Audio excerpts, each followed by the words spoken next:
Hello artists! Today you're going to begin creating your still life that is inspired by Paul Cézanne. We're going to be working with 3 different stations today.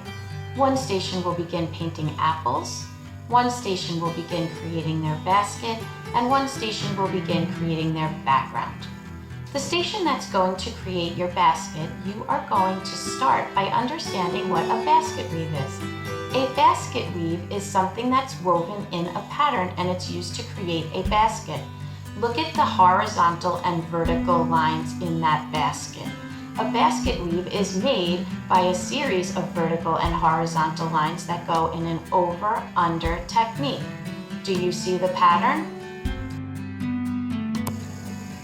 To begin creating your basket, you're going to choose one of the pieces of brown paper on your table and use your tracer and your helping hand to trace around that basket. Once you've finished tracing it, you're going to use your scissor and cut all around the line that you just drew. Remember, your scissor hand only goes up and down, and your helper hand is what does the turning. Now you're going to look for a color crayon that you want to use to create your basket weave. Notice how I'm creating a pattern. I'm doing 3 vertical lines, then 3 horizontal lines, 3 vertical lines, and 3 horizontal lines, because a pattern is something that repeats.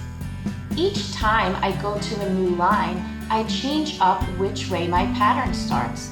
So if I started with 3 horizontal lines, now I'm going to start with 3 vertical lines. Here's 2 examples of 2 baskets that I've created. Both of them are a different color paper and both use a different color crayon. Once you have finished making your basket, you're going to begin creating your background. The background is made up of a wall and the table where your basket will sit. To begin, you're going to choose one large piece of paper that is going to be your wall and one small piece of paper that's going to be your table. You're going to use ... not a lot, to glue your table paper or the small paper down onto your larger paper. I like to smear my little dots of glue after I have finished so that it makes the glue nice and even with no big bumps.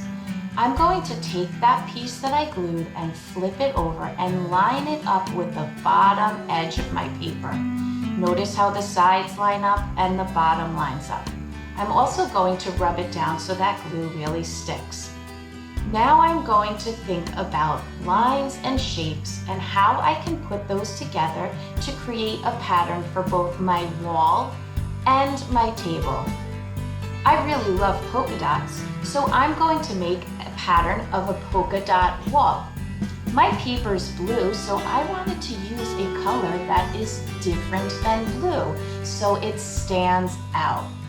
I'm going to keep creating my pattern in the background until I've created a design that I am pleased with.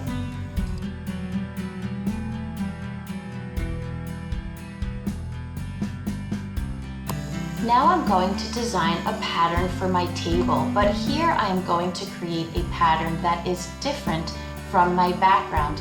I decided to use wavy lines, but maybe you want to use stars or hearts or stripes or zigzag lines. Remember all of the different lines and shapes you've learned and how you can work with them. If it's your turn to make your apples today, we are going to be learning how to use new paints called tempera cakes. To begin, we're going to need to create a drawing of 3 different apples. There are tracers available for you to use on a long, thin piece of white paper. You're going to want to trace your apple with a pencil 3 times on that paper. When you're tracing the apples, make sure you leave some space between the first apple and the second apple, and the second apple and the third apple. You don't want any of your apple lines to be touching each other because we're going to need to cut these out. After you've done that, please write your name and your class code on the top of your paper. Now you're going to notice that there are some paints. These are called tempera cakes. They start off dry and they need to be woken up with some water. You're going to begin by dipping your brush into water and swirling and circling it around your tempera cake to wake it up.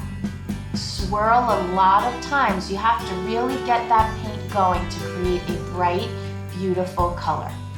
Once you've woken up your paint, take your paintbrush on a walk around the outside edge of the apple. You might need to dip your brush in water again and swirl it around the tempera cake. Again, take a walk around the outside edge of your apple until you've outlined it totally. Then you're going to add more paint, wake it up some more, and fill in your center using some big back and forth strokes. Remember to keep your paintbrush only so the bristles are standing up. When you're ready to switch colors, gently tap the brush on the bottom of your cup, wipe it on the edge, and you may wake up your next color paint. I'm going to use red here because apples come in many different colors. When I wake up that paint, the color is bright and beautiful. I don't want to add too much water because then it will be runny and light. So I'm painting the outside first, then I paint the inside. I tap my brush on the bottom of my cup, I wipe it on the edge, and now I'm going to wake up the green paint to make some green apples. Swirl it, circle it, work the brush in really well to get a nice, beautiful color.